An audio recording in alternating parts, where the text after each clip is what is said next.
Hey Sainers, welcome back to the Saints TV YouTube channel and welcome to the 5 things we learned from round 11. Unfortunately, a 19-point loss to the Gold Coast Suns, so that takes us to 4-7. Before we get into it, let's thank our sponsor of this series, Mornington Peninsula Brewery. Check out their website and their products at www.mpbrew.com.au. Okay, we'll start off with a positive. Number 1.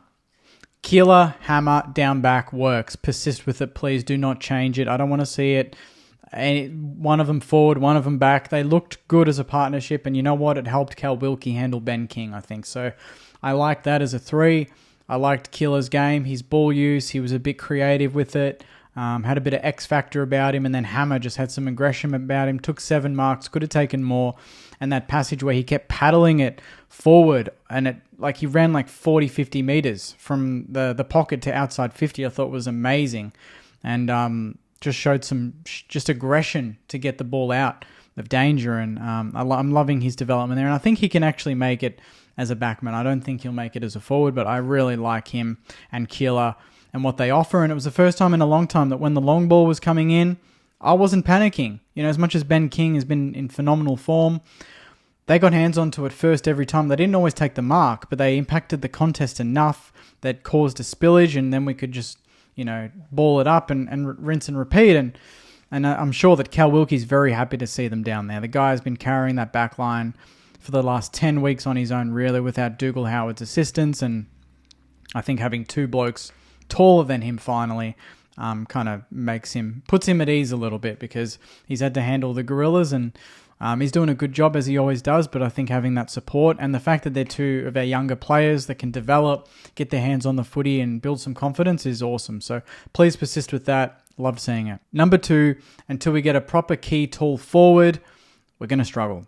So it's kind of the opposite. The back line, we got the tools down there, it worked, but it also sacrificed, obviously, having Hammer and Keeler down forward, which I'm not saying we should, obviously, because I want them in the back line, but I just think as much as Sharman and Owens bust their gut, take screamers, kick goals, you just can't beat having a big boy down there that you can just kick it to, when you're in panic mode, or it just makes the defense even more accountable. Imagine Sharman as not the number 1 on the weekend, but the number 2. And imagine Owens as not the number 2, but the number 3. And they get the 3rd and 2nd best defender behind King.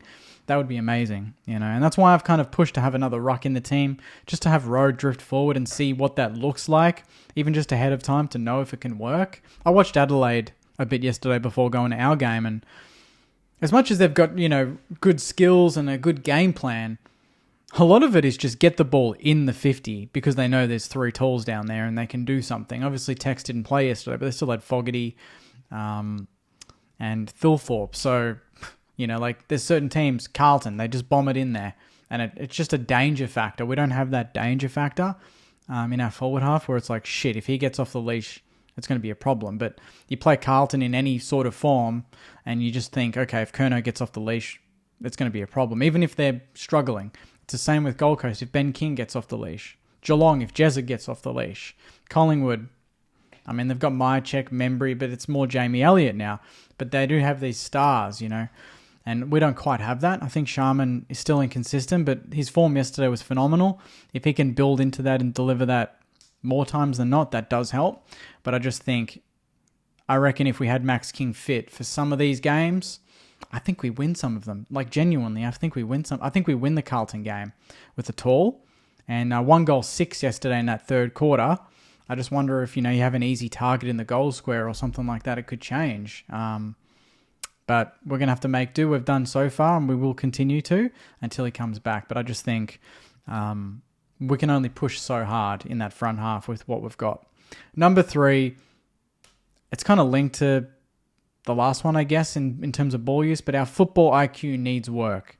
If you can work on it. I don't know if that's something players are just born with, but if it can be developed, I think we should focus on that a little bit, because the amount of times we find a good position and then we make a poor decision, and it's not even execution, it's just the wrong choice. If there's a 30 on, but we go for the 15, or it's just stupid things. I don't see many other teams do it, but the amount of times we kick to a player that's 5 meters away when it could just be a handball is insane. It's not going to be a mark. So, and then that player stops and waits for the whistle, and then the players corralled at that point. It just, we make it so hard for ourselves when we shouldn't.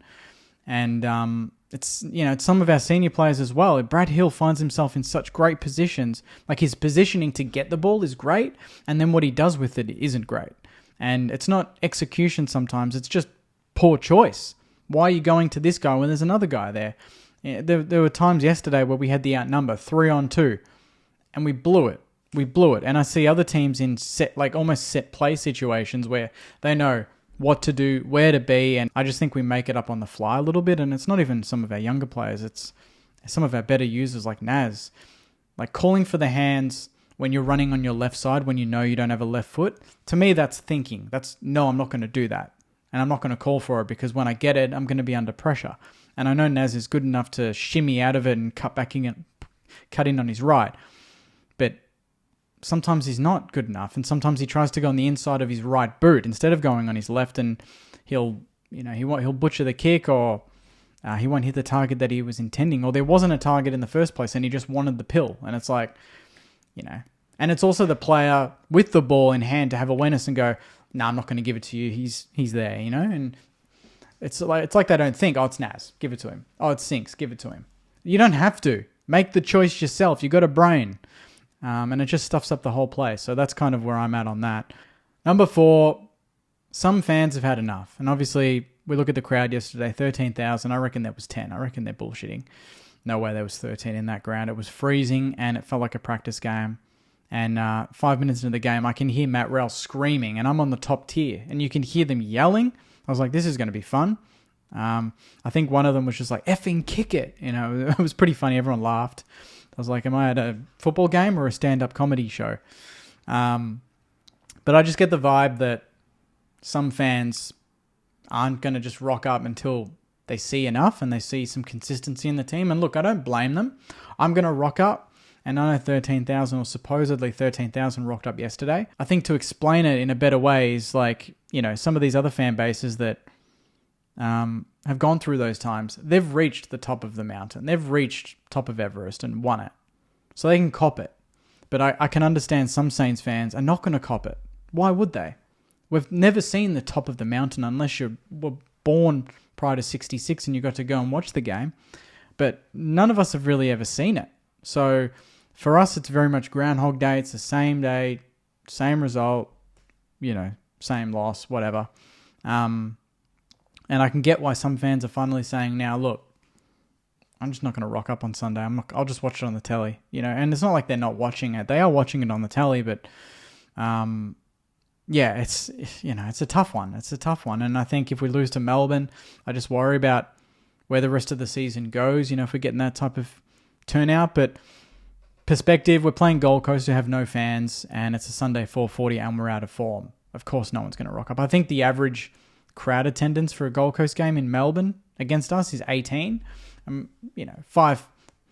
Say we were in the 8, we probably get the 18. So I don't think it's as dire as what it seems, but obviously it's not a good look, and it doesn't help with our pitch to get more MCG games. But I get the feeling that the sentiment is at a sort of a level of distrust, and that lack of patience is definitely seeping in. I can feel it. Number 5, what is Windy to us? And this isn't a jab at Windy. I love Windy, and I'm one of his biggest fans. I pump him up every off-season, and partially that's what got me thinking about this is, Owens and Naz are kind of gone on with it, and they're kind of sorting themselves out into some really good form. And I think Windy tagged Noah Anderson yesterday, but Noah Anderson still had 36 and got best on ground. So I'm kind of like, what's the use of having Windy be so defensively minded? I feel like he's got such, explosiveness out of the contest. I think he can be a good ball user, but we just don't see it because he's so busy negating the opposition's player. And I don't know. I don't know if he wants to do that. I think he wants to play more proper midfield minutes and not just be a tagger, just to be an actual centre bounce player and be aggressive. And he's just not had the outlet to do that. And I just kind of want to see a game like the Collingwood game last year, round 2, where he could release the shackles and just go for it and play the way he wants to play. And just tell him, go and play footy. Don't give him a role. Don't give him this and that. Just let him play. We haven't seen that. And I feel like he's got some talent there that we're probably lacking in the midfield, where we're like, we need some pace, we need someone to be a bit more aggressive and break out of the clearance. Who's to say he can't do that?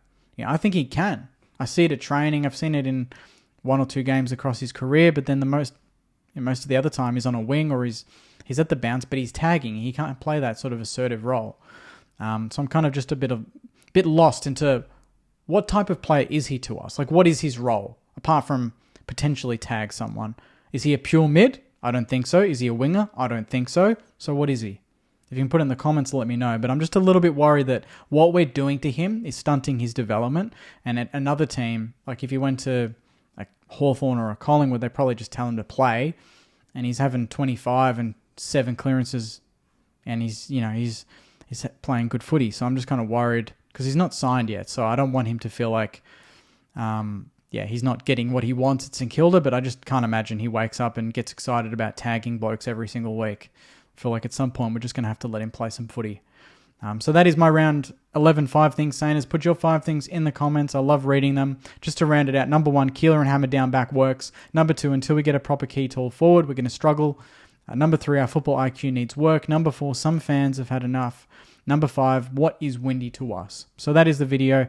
Thank you very much for watching. Podcast will be out tonight. As I mentioned, put the 5 things in the comments and I'll get to you and read them when I can. And thanks very much. Enjoy the rest of your week. And as always, go you mighty Sainers. See you guys. Get the speaker box loud, hitting that stuff till you hearing that sound.